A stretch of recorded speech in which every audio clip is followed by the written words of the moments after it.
예수께서 일어나사 거기를 떠나 두로 지방으로 가서 한 집에 들어가 아무도 모르게 하시려 하나 숨길 수 없더라. 이에 더러운 귀신 들린 어떤 딸을 둔 여자가 예수의 소문을 듣고 곧 와서 그 발 아래 엎드리니, 그 여자는 헬라인이요 수로보닉의 족속이라. 자기 딸에게서 귀신 쫓아내 주시기를 간구하거늘 예수께서 이르시되 자녀로 먼저 배불리게 하게 할지니 자녀의 떡을 취하여 개들에게 던짐이 마땅치 아니하니라. 여자가 대답하여 이르되 주여 올소이다마는 상 안의 개들도 아이들이 먹던 부스러기를 먹나이다. 예수께서 이르시되 이 말을 하였으니 돌아가라, 귀신이 내 딸에게서 나갔느니라 하시매, 여자가 집에 돌아가 본즉 아이가 침상에 누웠고 귀신이 나갔더라. 아멘.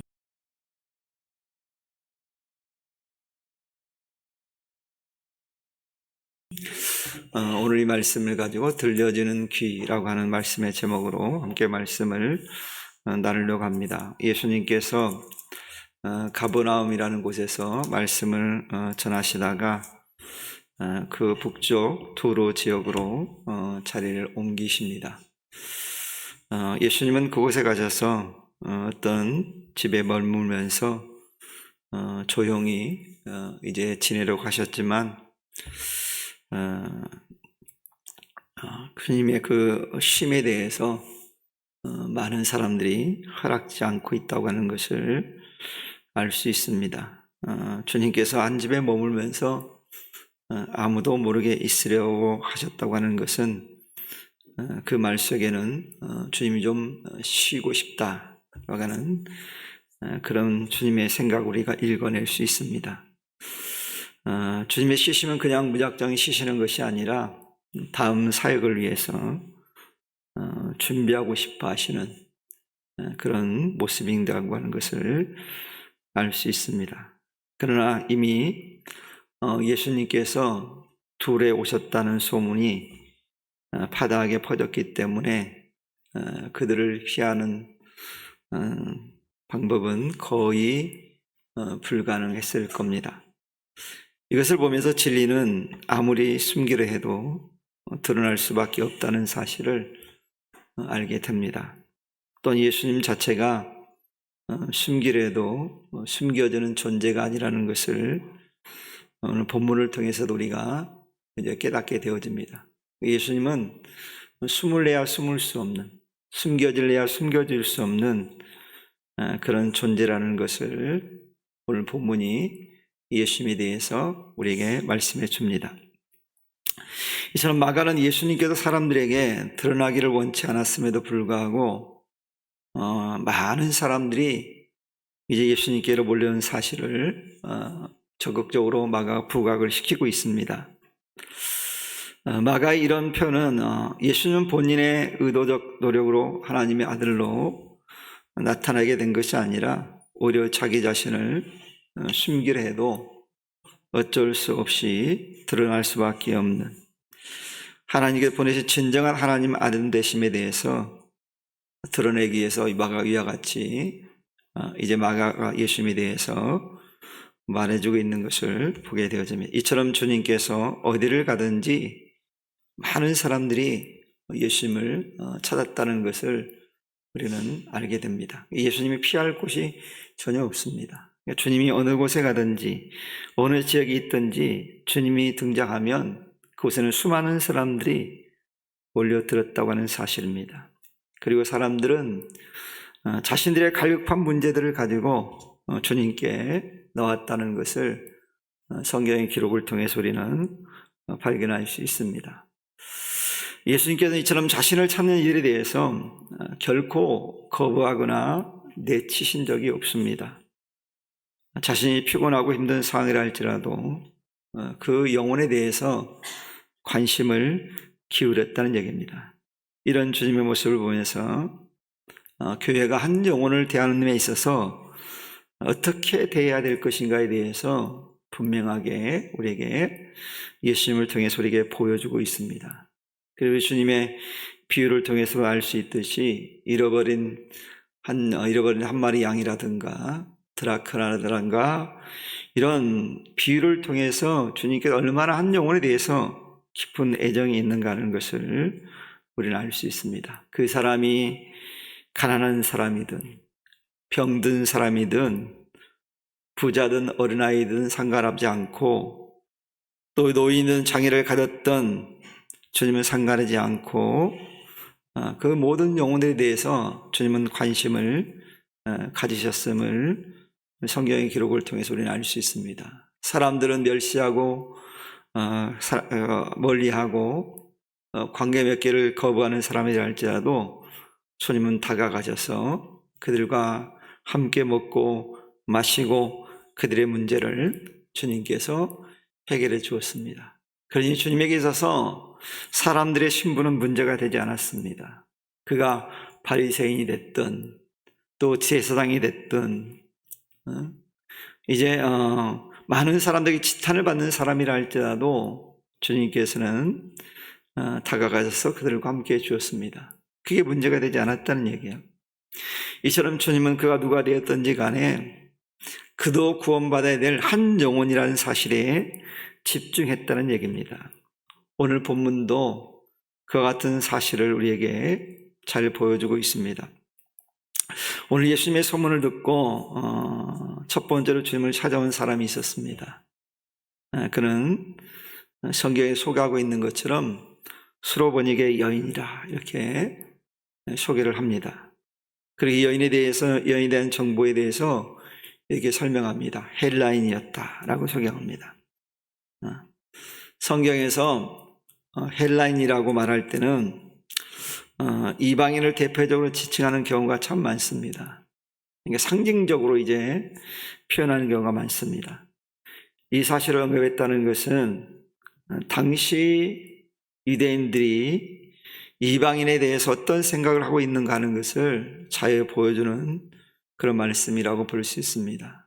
그런데 마가가 굳이 이 여인의 사건을 이야기할 때 그 여인이 이방인이라는 사실, 즉 헬라인이라는 사실을 밝힐 이유가 바로 거기에 있습니다. 그래서 당시 유대인들은 이방인들에 대해서 어떻게 생각했습니까? 하나님의 선민이 될 수 없다라는 생각을 가지고 있었습니다. 그러니까 구원받을 수 없는 존재라는 거죠.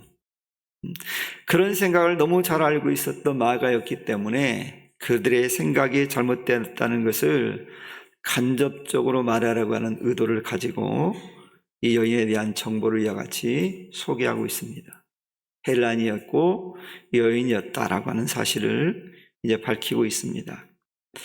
예수님 앞에 서던 이 여인은 예수님께 와서 예수님의 발 앞에 엎드렸습니다. 여러분, 이렇게 사람의 발 앞에 엎드린다고 하는 것은 그 사람으로부터 어떤 자비를 구하는 행위라는 것을 우리는 알 수 있습니다. 우리가 성경에도 등장하는 구걸하는 사람들, 또 현실에서 만나는 구걸하는 사람들의 특징을 보면 어떻습니까? 사람들의 발 앞에 엎드려 있잖아요. 과거에는, 지금은 많이 없어졌지만 과거에는 지하철역이나 전철역에서 내려가면 입구에 그런 구걸을 하는 사람들이 꽤 많았습니다. 그들이 항상 하고 있는 행동이 어떻습니까? 서 있지 않고 어떻습니까? 앉아서 엎드리는 자세로 사람들이 지나가면 무언가 구걸하는, 요구하는 모습을 보게 되어집니다. 즉 자비를 구하는 거죠. 자비를. 이처럼 오늘 수로보니게 여인도 예수님 앞에 엎드려, 그 말 앞에 엎드려 자비를 구하고 있는 모습을 보게 되어집니다.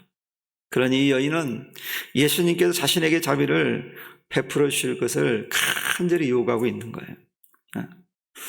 여러분, 이 같은 이 여인의 행위는 모든 문제 해결의 출발점이 주님께 있다는 사실을 자기의 행동을 통해서 보여주고 있습니다. 주님이 아니면 안 된다고 하는 그 행위를 그가 보여주고 있어요. 어쩌면 자신의 행위를 통해서 이 여인의 믿음을 보인 겁니다. 오늘 우리 믿는 성도들 역시 마찬가지입니다. 우리가 진정으로 주님을 믿는다면 오늘 본문에 나오는 여인처럼 우리의 문제를 가지고 주님 앞에 엎드리는 자세가 필요합니다. 여러분이 주님 앞에 엎드린다는 것은 어떤 고백입니까? 나에게 일어난 모든 문제 해결의 출발점이 주님께 있다는 사실을 고백하는 행위예요. 주님이 아니면 불가능합니다. 주님이 해결해 주지 않으면 안 된다고 하는 그런 믿음의 고백이거든요. 그런데 우리의 모습을 살펴보면 어떨까요? 이 문제가 발생하면 가장 먼저 주님을 찾으면 얼마나 좋겠습니까? 근데 그렇지 않는 경우가 참 많습니다. 자기 나름대로 세상적인 방법을 찾습니다. 그 사람들을 찾아가 부탁을 해보기도 하고 열심히 노력을 합니다. 그래서 해결하려고 합니다. 여러분, 그런 모습은 어떻게 보면 이미 출발선상이 잘못되었다는 거죠. 먼저 주님께 와야 되는데 뭔 세상적인 방법을 구하고 있는 거잖아요. 그래서 오늘 우리는 이 사건을 보면서 다시 한번 우리가 생각해 봐야 됩니다. 어떤 문제의 벽에 부딪혔을 때 가장 먼저 우리가 해야 될 일은 주님 앞에 엎드리는 거예요. 이것이 믿는 자의 삶의 태도고 믿음을 가진 사람들의 자세라는 것을 오늘 이 여인을 통해서 우리는 깨닫게 되어집니다. 바라기는 우리 성도님들은 오늘 수로보니게 여인처럼 그런 믿음의 자세를 갖는 그런 복된 성도들이 될 수 있기를 축원합니다. 이 주님 앞에 엎드린 여인이 주님께 요청합니다. 그 내용인즉 자신에게 딸이 있는데 그 딸이 귀신 들렸다고 하면서 자기 딸에게 귀신을 내어 쫓아달라고 예수님께 요청을 합니다. 이 여인의 요청에 대한 예수님의 반응에 대해서 성경은 이렇게 기록합니다. 자녀로 먼저 배불리 먹게 할지니 자녀의 떡을 취하여 개들에게 던짐이 마땅치 아니하다. 주님이 이와 같은 반응을 보였습니다. 이런 예수님의 반응에 대해서 이 여인뿐만 아니라 주변 사람들은 쉽게 이것에 받아들이기 어려웠을지도 모릅니다. 왜냐하면 우리 주님은 앞에도 말씀드렸듯이 한 영혼을 너무 소중히 여기시는 주님이라는 사실을 너무 잘 알고 있잖아요, 사람들이. 그러면 이 같은 주님의 대답은 어쩌면 주변 사람들에게 충격적인 대답이었을지 몰라요. 아니, 주님이 어떻게 저렇게? 라고 하는 그런 의문을 드러내는 사람도 있었을 겁니다. 그러니까 이런 생각들은 주님께서 말씀하신 진정한 의도를 모르기 때문에 생겨나는 그런 의문이었을 거예요. 사실 이 같은 예수님의 반응이 겉으로 보기에는 여인의 요청과 예수님의 대답이 연관성이 없는 것처럼 보입니다. 여인은 자기 딸을 치유해달라고 요청했는데 예수님께서 떡과 연관지어서 말하고 있기 때문에 그래요. 하지만 마가복음 문맥을 보면 이 기사는 앞뒤로 예수님의 오병이어의 이적과 음식의 부정에 관련된 기사와 떡에 관한 논쟁 기사와 잘 연결되어 있음을 알 수 있습니다. 아무튼 예수님의 이 같은 말씀은 이 여인에게 있어서 어떻게 생각하면 아주 굴욕적이고 희망을 꺾는 그런 메시지라고 볼 수 있습니다. 주님이 이 같은 말씀의 의미는 액면 그대로 말하면 유대에 있는 하나님의 자녀, 이방인은 개라는 이야기거든요. 얼마나 충격적인 그런 선언입니까? 또한 예수님의 사역은 우선적으로 유대인들에게 대한 것이고, 그러면 이 여인의 요청을 들어주는 것이 적절하지 않다라는 것이잖아요. 근데 여러분, 놀라운 일이 있습니다. 이 말을 들은 여인은요, 예수님의 그 말씀에 대해서 전혀 반박하거나 원망하지 않습니다. 그리고 이런 말을 던지는 예수님께 왜 예수님은 갑자기 그리고 나에게 이런 수치스러운 말씀을 하십니까? 라고 따지지도 않습니다. 다만 이 여인은 어떻습니까? 예수님의 말씀에 대해서 전적으로 수용합니다. 주님께 이렇게 답하죠. 28절 말씀에 보니까 여자가 대답하여 이르되 주여 올소이다마는 상 아래 개들도 아이들이 먹던 부스러기를 먹나이다. 여러분, 주님께 왜 이 여인에게 같은 말씀하셨을까요? 사실 주님은 이 여인이 주님 앞에 엎드리는 순간 그 여인의 믿음을 아셨을 겁니다.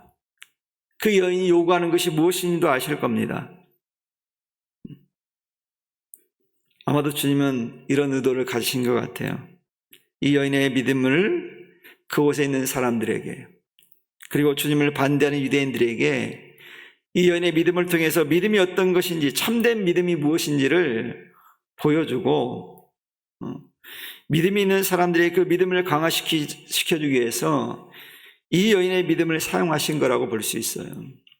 믿음이라는 건 이런 것이다. 여러분, 오늘 이 여인, 수로보니게 여인은 주님이 내던진 그 믿음의 시험 앞에 당당하게 그 믿음의 시험을 통과했습니다. 그래서 많은 사람들 앞에 자신이 주님께 어떤 믿음을 가지고 있는지 보여줬을 뿐만 아니라 자신의 소망인 딸의 질병도 주님을 통해서 고침받게 되었던 사실을 오늘 말씀을 통해 우리는 깨닫게 되어집니다. 그리고 마가 역시도 이 사건을 굳이 이렇게 언급한 이유가 있습니다. 그것은 첫째로 하나님 나라의 권리는 없지만 겸손히 그 부스러기라도 얻으려는 여인의 태도와 특권만을 의식하는 유대 지도자들의 태도를 잘 대비시켜 보여줌으로써 참된 믿음이 무엇인지에 대해서 말하고 싶었던 거예요. 진짜 믿음이 뭐냐? 참된 믿음이 뭐냐라고 하는 것을 이 수로보니게 여인을 통해서 마가는 사람들에게 알려주고 싶은 거예요. 그런 한편 특권의식만을 가지고 자신들의 전통을 하나님의 계명을 어기는 유대의 지도자들을 책망하고 있는 거예요. 너희들의 믿음이 지금 가지고 있는 믿음이 헛되다라는 거죠. 너희들은 어리석다라는 거죠. 그 유대인들의 우매함과 어리석음을 마가는 지적하면서 그들을 향해 참된 믿음을 가지라고 요청하고 있는 거예요. 어쩌면 오늘 우리들에게도 이런 요청을 하고 있는 거예요. 진짜 믿음이 무엇인지, 참된 믿음을 가지라고 이제 말씀하고 있는 거예요. 두 번째는, 마가 유도는 참으로 사람을 부정하게 만드는 것은 음식이 아니라 마음이라고 교훈하는 거예요. 그래서 오늘 이 수보령의 연인을 통해서 이제 우리의 진정한 믿음은 오늘 수로보니게 여인과 같은 그런 믿음이 진짜 믿음이라는 것을 이 사건을 통해서 증명해주고 있는 거예요. 여러분, 유대인들은 자신들의 전통을 주장하면서 자신들만이 선민일 뿐만 아니라 자신들만이 참된 하나님의 백성이라고 하는 자부심을 가지고 있었거든요. 그 자부심을 향해서 이 마가가 채를 뿌리는 거예요. 그거 아니다. 그건 가짜라고 하는 것을 말해주고 있는 거예요. 즉 너희들의 믿음이 잘못되었다는 것을 지적하고 있는 거예요. 그러니 그 잘못된 믿음을 버리고 참 믿음의 세계로 나와야 된다는 걸 강조하고 있는 거예요. 오늘 특별히 이 말씀을 보면서 우리는 진짜 믿음이 무엇인지 다시 한번 우리가 생각해 봐야 됩니다. 그리고 오늘 유대인들을 향해서도 마가가 이것을 말해주고 있어요. 그 사람이 이방인이냐 아니냐 이게 중요한 것이 아니라 제대로 된 믿음을 가지고 있느냐 없느냐, 주님을 진정으로 믿고 따르고 있느냐 하는 것이 더 중요하다는 것을 우리에게 말씀하고 있어요. 특히 예수님께 이 여인에게 자녀들의 떡을 취하여 개덕해 주지 않는다는 말씀을 하셨을 때 여인은 왜 주님께서 자신에게 이런 말씀을 하시는지 바르게 깨닫고 들었다는 사실이에요. 여인은 아마도 예수님께서 자기의 믿음을 시험하는 것이라는 그런 마음을 가지고 그 주님의 말씀을 들었을 겁니다. 그래서 그 여인은 주님께 답하기를 개들도 상에서 떨어지는 부스러기를 먹는다고 답하잖아요. 참으로 이 여인은 주님께 하시는 말씀이 무엇을 말씀하고 있는지에 대해서 들을 준비가 돼 있던 사람이에요. 오늘 우리에게 이 장면은 많은 것들을 우리에게 시사해 줍니다. 보통 우리는 말씀을 들을 때 자신들이 듣고 싶은 말씀만 듣는 경우가 많아요. 내가 원하는 말씀이 들려지지 않으면 일단 귀를 닫아버립니다. 마음의 귀를 탁 닫고 그때부터 듣지 않아요.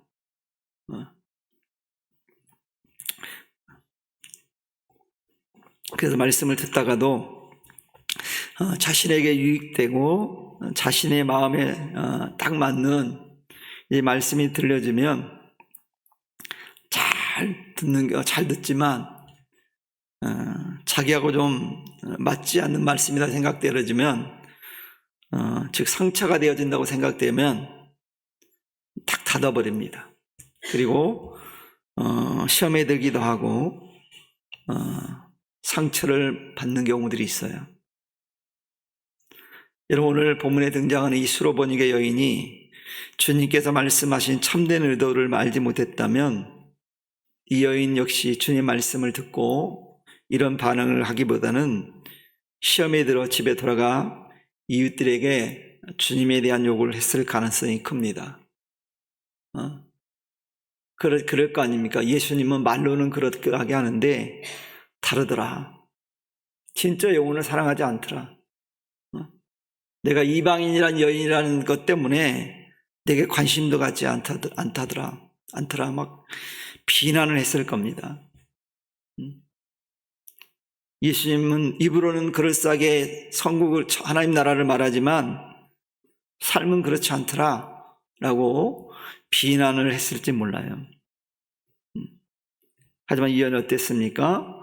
주님께서 말씀하신 의도를 깨닫고 자신의 믿음을 보였습니다.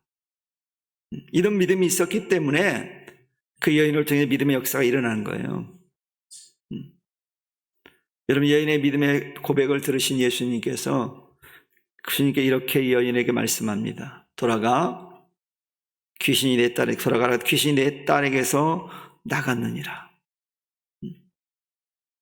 네 문제가 완전히 해결됐다라고, 네 소망이 다 이루어졌다라고 주님 말씀하는 거예요. 이 말씀을 들은 여인이 집에 돌아갔을 때 주님께 말씀하신 것처럼 자기 딸이 치료받은 것을 확인했다는 사실이에요.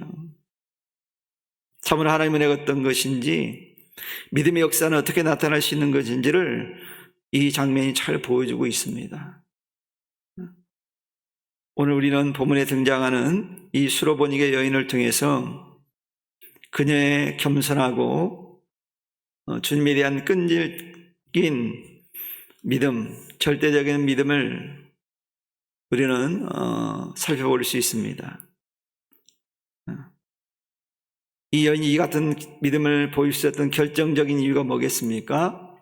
주님의 말씀을 들을 수 있는 귀가 열려 있었기 때문이에요.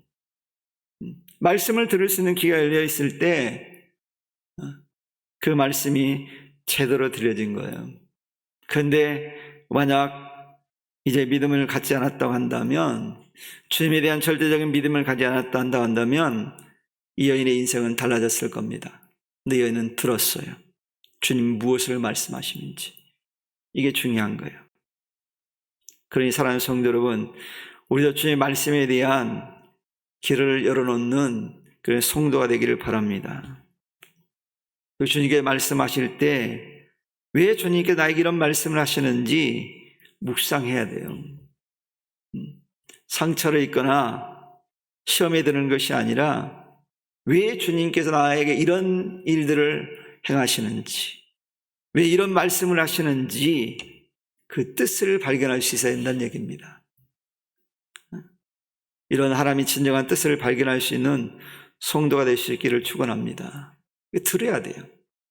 그래야 들리는 거예요. 근데 많은 경우 우리는 그 하나님의 말씀을 듣지 못하고 반대로 가는 경우들이 있잖아요.